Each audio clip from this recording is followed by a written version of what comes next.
संस्कृति के माध्यम से देशों को जोड़ने के लिए नोएडा स्थित मारवा स्टूडियो में चल रहे 3 दिवसीय 12वें ग्लोबल फेस्टिवल ऑफ जर्नलिज्म कार्यक्रम के पहले दिन के तीसरे सत्र में म्यूजिकल परफॉर्मेंस का शानदार आयोजन किया गया। दीप प्रज्वलन के साथ कार्यक्रम की शुरुआत हुई। कार्यक्रम में doctor Sandeep Marwah, festival president, ICMEI chancellor, AAFT university of media and arts, Sadur Rustambayev, ambassador of Uzbekistan, Petr Sizov, consulate general of the Russian federation, बायुत्रा खमातो, प्रोफेसर हिंदी और उर्दू उज्बेकिस्तान, अनिला सिंह, प्रवक्ता BJP, Nidhi Singh, anchor Bharat news ने अपनी गरिमामयी उपस्थिति दर्ज कराई।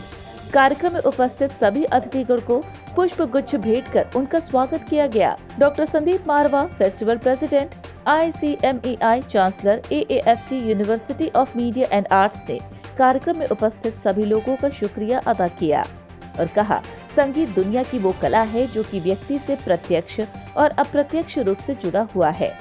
संगीत व्यक्ति को जोड़ने का काम करती है और व्यक्ति के मन को बहलाने का काम करती है। व्यक्ति भले ही कितना ही व्यस्त क्यों ना हो, लेकिन जब भी संगीत के मधुर सुर उसके कानों तक पहुंचते हैं तो उसका ध्यान संगीत की तरफ आकर्षित होता ही है। बता दें कि कार्यक्रम में उज्बेकिस्तान के दिलनोजा बावेवा और उलुगबेक रूजालिएव ने हिंदी गानों से महफिल में 4 चांद लगा दिए। इसके साथ स्कूल ऑफ परफॉर्मिंग आर्ट्स के स्टूडेंट ने भी लग जा गले, मलंग सजना जैसे गीतों को गाया और अपने गानों से सबका मन मोह लिया।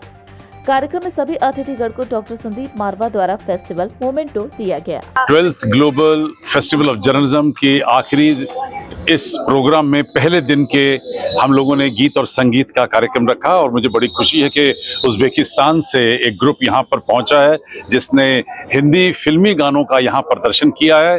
बेहतरीन खूबसूरत गाने और बहुत ही मज़ेदार तरीके से यहाँ प्रदर्शित किए गए हैं। हॉल जो है वो झूम उठा था और मुझे लगता है कि ऐसे 2 देशों के बीच में एकता और जो संबंध बढ़ते हैं ऐसे कार्यक्रमों से, वो आज यहाँ देखने को पड़ता था। सर, आप कला और संस्कृति को हमेशा ही प्रोत्साहित करने के लिए चीजें करते हैं, तो इस बार अभी जो प्रोग्राम हुआ तो उसके लिए क्या कुछ कहना चाहेंगे आप? नहीं, ये बहुत बड़ा दिन है मेरे लिए, क्योंकि एक तो 12वां एडिशन है हमारे ग्लोबल फिल्म फेस्टिवल का और ये सुबह से तांता लगा हुआ है और विभिन्न देशों के राजदूत यहाँ पर बार बार किसी न किसी कार्यक्रम के उपलक्ष्य में पहुँच रहे हैं। आने वाले 2 दिनों में भी यही हाल होने वाला है और रंगारंग कार्यक्रम जो हैं वो इसी तरह जर्नलिज्म फेस्टिवल के साथ भी जुड़े रहेंगे। आज इंटरनेशनल डे ऑफ जर्नलिज्म है, कल रेडियो डे है और परसों वैलेंटाइंस डे है और तीसरे दिन हम लोगों ने यहाँ पर फैशन शो का भी प्रदर्शन रखा हुआ है। मुझे उम्मीद है कि सारे कार्यक्रमों में हमारे सभी यहाँ पर आने वाले डेलीगेट्स अलग अलग देशों से, अलग अलग प्रदेशों से और खास तौर पे जो स्टूडेंट्स हैं वो पूरा आनंद लेंगे। It was a fantastic event and I would like to congratulate everyone here.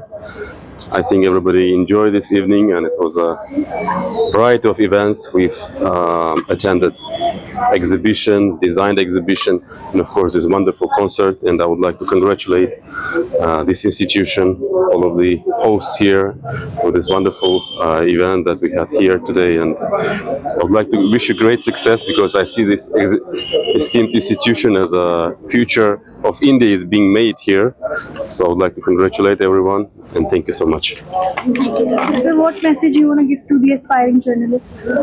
Well, the message is to work hard, of course, and it's a very tough competition nowadays, but everybody goes online. So my practical advice would be to utilize your potential in the online media, online platforms. Everything is about blogging now. मेरा नाम बायोत है और मैं जैसे यहाँ जो हिंदी गाने सुनाए उन्हीं की तरह बचपन से मैं भारत से हिंदी भाषा से मेरा बहुत बड़ा प्रेम था और इसीलिए यहाँ ताशकंद में एक ओरिएंटल स्टडीज़ फैकल्टी होती थी, उसी में 5 साल का हिंदी का कोर्स पूरा किया। इसके बाद 1 साल के लिए लखनऊ यूनिवर्सिटी में आया और फिर 86 से 90 तक मैं बोकारो स्किल प्रोजेक्ट में एज इंटरप्रेटर रहा हिंदी के और इसके बाद मैं पूरी ज़िंदगी Tashkent state university of oriental studies में हिंदी पढ़ाने में लग गया है और अभी तक वही उसी यूनिवर्सिटी में मैं हिंदी पढ़ाता हूँ। और इसके साथ साथ ताशकंद में इंडियन कल्चरल सेंटर है, वहाँ लोकल लोग जो हिंदी सीखना चाहते हैं हम उनके लिए स्पेशल कोर्स है हिंदी भाषा के, मैं वहाँ भी हिंदी पढ़ाता हूँ। और मुझे बड़ी खुशी हो रही है कि आप जैसे जवान लोगों के बीच में मैं आ गया हूँ और मेरी उम्र 10 साल पीछे हट गए हैं। आप समझे, जितने मेरे उम्र है वो मैं 10 साल छोटा हो गया हूँ। आप सभी लोगों को बहुत बहुत धन्यवाद। ये 12th ग्लोबल फेस्टिवल है जर्नलिज्म का, और जर्नलिज्म पत्रकारिता जो है उसको चौथा स्तंभ कहा जाता है। और चौथा स्तंभ इसलिए कहा जाता है कि बाकी जो 3 स्तंभ हैं, अगर हम उनकी बात करते हैं एग्जीक्यूटिव, जुडिशरी एंड लेजिस्लेचर, उसको अगर स्टेबलाइज करना है तो उसके लिए हमें पत्रकारिता जर्नलिज्म की आवश्यकता पड़ती है, नहीं तो डेमोक्रेसी की कुर्सी डोल जाएगी। तो आप लोग वो लोग हो जो लोकतंत्र को स्थिरता देते हैं, तो अपना महत्व समझें। और हम सुनते हैं, आप अक्सर सुनते होंगे बहुत सारी चीज़ें, गोदी मीडिया, कोई कहेगा भोगी मीडिया, ये अपमान है। मैं एक ही प्रकार की जर्नलिज्म को, पत्रकारिता को जानती हूँ, वो है Karm Yogi media. Ma'am, any message for journalist students? देखिए, अगर मैं ये कहूँ कि पत्रकारिता जो आप लोगों ने चुनी है वो क्या है, मैं कहूँगी आप लोग जननायक हैं, जननायिका हैं।